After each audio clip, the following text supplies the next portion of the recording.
Hello, Geometry Honors. We're trying something new today. Here's our notes for section 5-3. I hope your quiz today went well. This section is on using corresponding parts of congruent triangles, and we're going to conveniently call that CPCTC. The first C stands for corresponding. The first P stands for parts. The next C stands for congruent. The T, of course, is for our triangles. And of course, the conversation we're having is that corresponding parts of all congruent triangles are going to be congruent. And we like to just abbreviate this with CPCTC because it saves us time. And here's what it says. If we have three values, either corresponding angles or sides, that we can use to prove the triangle's congruent. And remember, we could have proven them by side, side, side, side, angle, side, angle, side, angle, angle, angle, side, or hypotenuse leg. These are our strategies to prove triangles congruent. If we have this, then guess what that means? That we automatically then have the other three corresponding parts that we didn't have originally. So when we put this into practice, it's kind of fun because let's say we're given these two triangles. I can say that triangles A, B, C, and D, E, F are congruent. And when I look at that, I have this set of corresponding congruent angles. I have this set of corresponding congruent angles.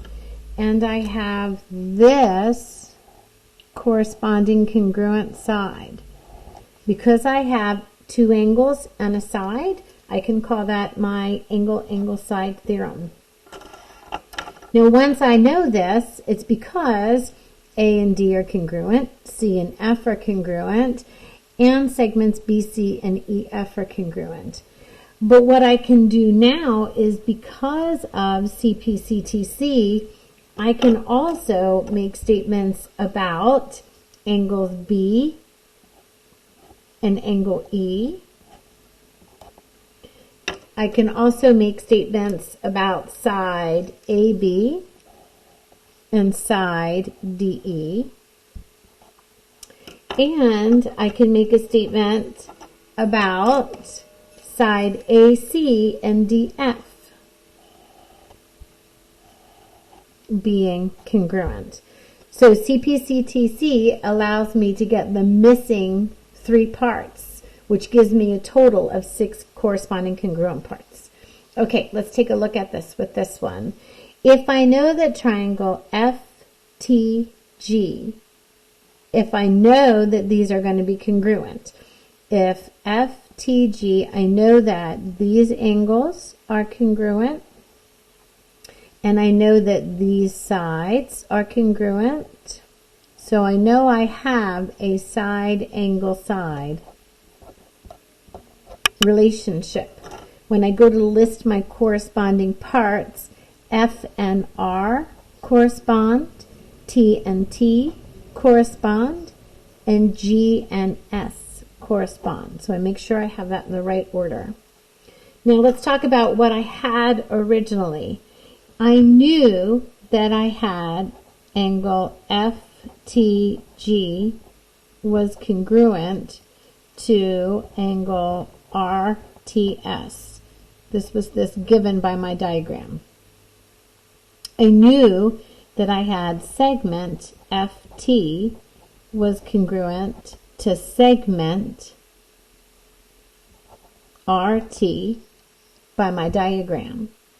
And I also know that I have segment GS is congruent to segment ST. So when you think about it, these 1, 2, 3 pieces of information are given by my diagram.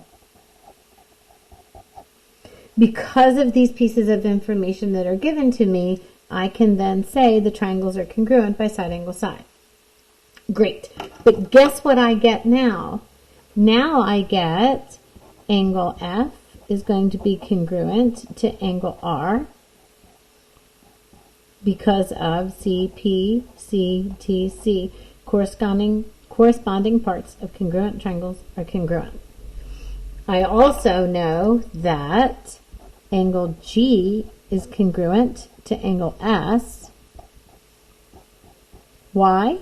Because corresponding parts of congruent triangles are congruent. And lastly, I know this one side that I'm missing. I know that side FG is going to be congruent to side. If it's FG, it has to be RS. And how do I know that? You got it. Corresponding parts of congruent triangles are congruent. All right. Now here's what I want to warn you about. In the coming exercises, first of all, it's all proofs. So for those of you who've been saying, please, can we have more help with proofs? Help is on the way. But here's my warning for you. I need you to be careful of overlapping triangles because we can have pictures like these, and this is what you need to be able to see. You need to be able to see that maybe there are a couple different kinds of triangles in a picture that might look like this. Do you see these overlapping triangles? They definitely share at least this side. Guess what? You could also have little triangles within a same picture. So maybe you're going to end up talking about these triangles. So be careful of your overlapping triangles. Sometimes it's a help to sketch them separately so that you can keep track of your different sides and angles. One of the biggest things that they like to do is tell you that these base angles of this isosceles triangle are congruent, but did you know that's also going to give you congruent sides? So think about things like this. Right now, look at all the different triangles you could potentially have. You could not only have 1, 2, 3 triangles, but do you see these overlapping triangles that could potentially be? So I just included a bunch of sketches in this section because all I want you to really do is think about what overlapping triangles do you see? What shared parts do they have? What information could something like isosceles sides? What if somebody told you that these two sides were congruent? Do you see how that gives you these isosceles base angles? Well, check it out. If you were to draw these two triangles separately, did you know that just by having the right angle, these isosceles angles, and this share side, we have enough information here to prove congruence through an angle and a side and an angle, just if we had that. So I put these diagrams in front of you just so you're ready, so you can learn to start being a critical thinker and look for them. All right, let's dive into the proofs. All right, so here we go, our first overlapping triangle. I'm given SD, this side here, is going to be congruent to TC, this side here. I'm given that CS is going to be congruent to DT.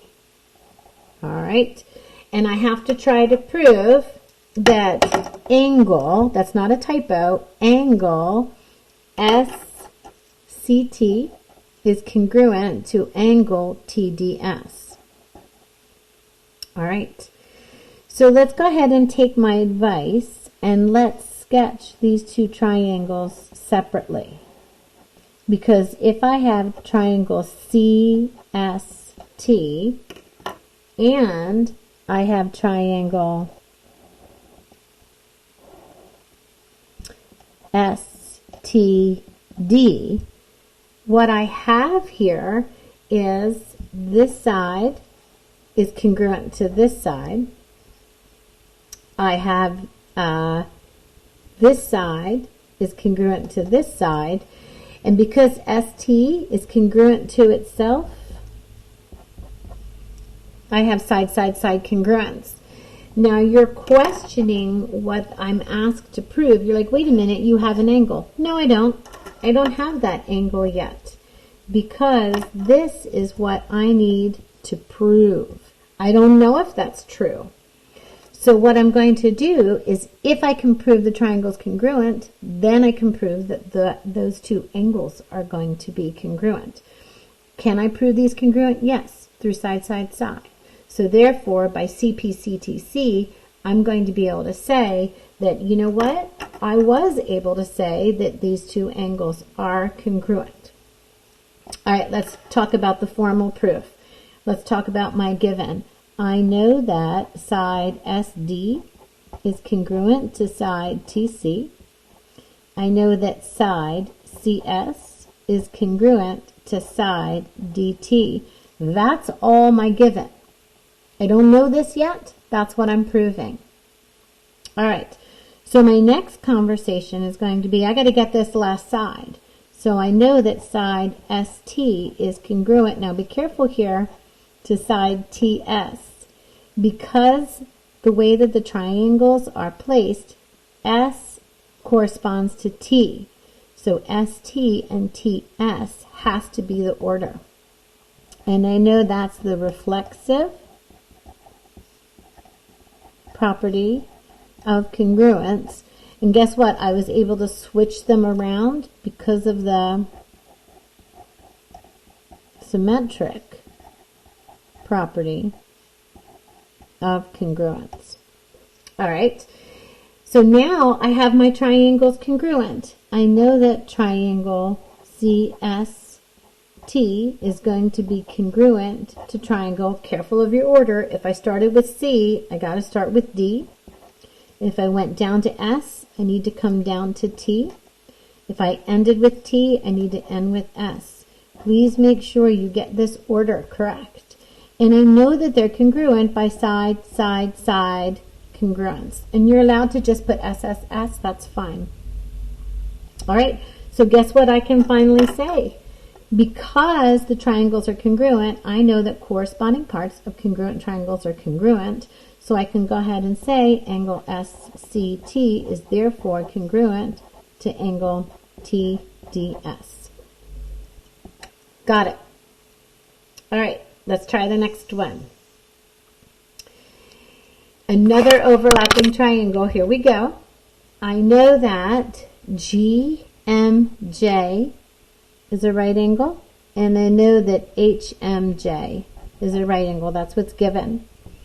I know that GF and HF are congruent, and I know that angle 1 and angle 2 are going to be congruent. So I need to prove, here's my goal, that GJM, this one right here, is congruent to HJM. This is what I'm trying to prove. Guess what? I don't even need these right angles. Can you see why? If I have this side congruent, I have these two big triangles, and these are going to be corresponding parts of congruent triangles are congruent. So they asked for a paragraph proof. Here we go. We are given. Now, I don't even need to write this because it doesn't matter.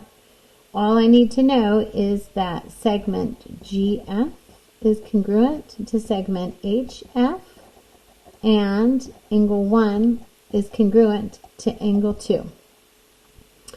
So then I'll say because of the reflexive property of congruence, I know that segment FJ is congruent to segment FJ. I don't need the symmetric property of congruence because it's not flipped around. Then I can say triangles G, I'll give you a little triangle symbol, GFJ is congruent to triangle. If I do GFJ, I need to do HFG. By my side, angle, side. Here's my side, there's my angle, there's my side. Therefore, I can say, I'll let you on the end of there, I can say that angle GJM is congruent to angle HJM by corresponding parts of congruent triangles are congruent. There you go. I was able to do it. All right, let's take a look at this last one. Given WYX, this angle here, is congruent to ZXY. Here's my blue angles are congruent. And then I have WXY, my pink angle, is congruent to ZYX. Here's this angle. And guess what? You and I see it already. Here we have this side is congruent to itself through reflexive property. Write a paragraph of your choice to prove that WX, and this is what I'm questioning, is segment WX congruent to YZ? We know it is because the triangles are congruent. How do you know they're congruent? Because of angle, side, angle. All right, so I can make a statement. I'll do a 2-column proof for you. And I'll say justifications. I know that angle WYX is congruent to angle ZXY. And I know that angle WXY is congruent to angle ZYX. How do I know that? They told me. No secrets here. All right, so I know that segment W or YX is congruent to segment XY. Guess what? I did have to switch it around, so I need two properties here. I need the reflexive and the symmetric properties of congruence. Guess what? I have those triangles congruent already. Then I know that triangle WYZ, oops, that's X.